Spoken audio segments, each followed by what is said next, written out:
All right, ISIS is expanding its reach now into Afghanistan. The caliphate may be gone, but now the terror group is all but destroyed. This as the U.S. raises tensions in the region with Iran. America's top diplomat, Mike Pompeo, continuing conflict rhetoric, while U.S. intelligence and security experts say ISIS poses the greatest near-term threat to the homeland. So joining us to break it all down, we'll bring you former Pentagon official Mike Maloof.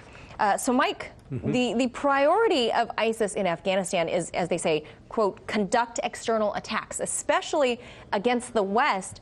How much of a concern is ISIS to you now that their stronghold in Syria and Iraq are largely gone?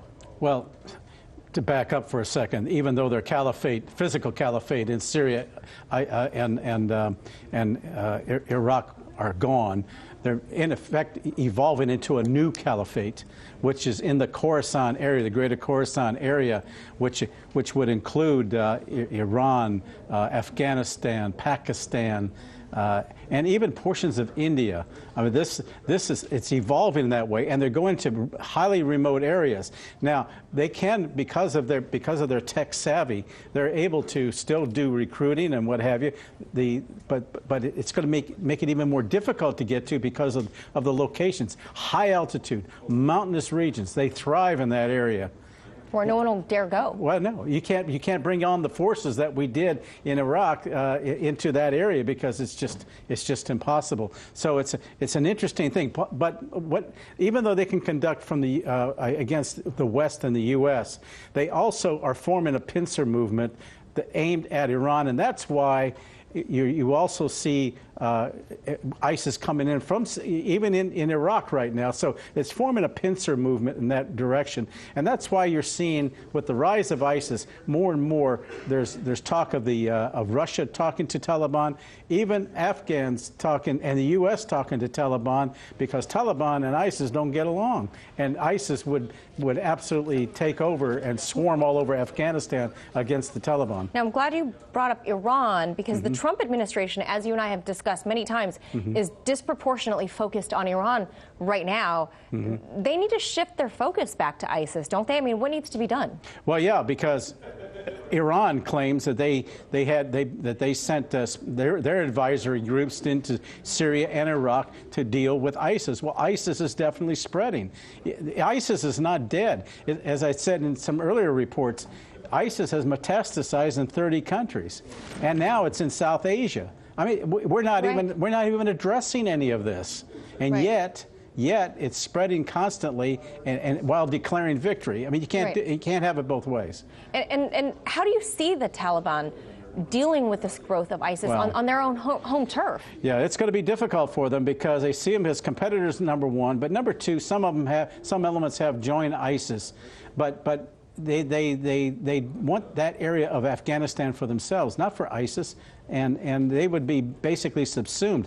They have a difference in doctrine, difference in tactics than ISIS, and there would be a major conflict. Yeah, they've even criticized ISIS as being too brutal. Oh yeah.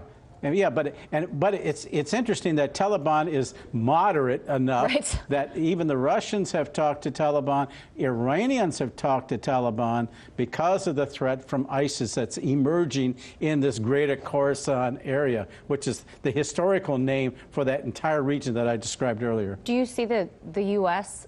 Making nice with the Taliban? We are. We talk to them. And again, you got Khalilzad, the U.S. representative, talking to Taliban, trying to get them to integrate into the existing government. To date, they're not talking. And so the question then is, what does Taliban do? They're just waiting us out, because our agenda is to get out. But if we get out, that big sucking sound you're going to hear is ISIS filling the void. It's the vacuum again. And that's what we got to be fearful of. So last, Mike, Javad Zarif had some strong words about the ongoing tensions with the U.S. He said, quote, "Whoever starts a war with us will not be the ones who finishes it." Those are ominous words, Mike. How do you read that? Well, it's if the U.S. attacks Iran, I'm told by my sources on the ground over there that 1 million Shia will rise from Afghanistan to Iran to Iraq to Syria and just swarm the place. I mean, the place will be catastrophic. The entire region will go up in flames. So they will absolutely not go down without a huge fight. That's correct.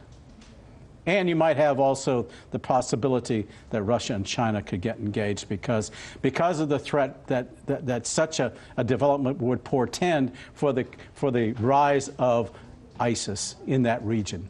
Right, multiple issues there, That's obviously. correct. And the Chinese will be involved because many of the Uyghurs now have Right. joined ISIS. And that entire region is ripe for further deterioration of stability. Those are scary predictions, Mike, but I hate to say it, but you have been pretty accurate every time you've made these calls. So I'm hoping this time that might be wrong. So We'll see. We will see. As always, appreciate your agree with you. expertise. Michael Maloof, thank you so much. Thank you. Hey YouTube, thanks for checking out our channel. We hope you enjoyed the video. We have tons of content for you just like this. For more of RT America's one-of-a-kind news and analysis, be sure to subscribe and never stop questioning more.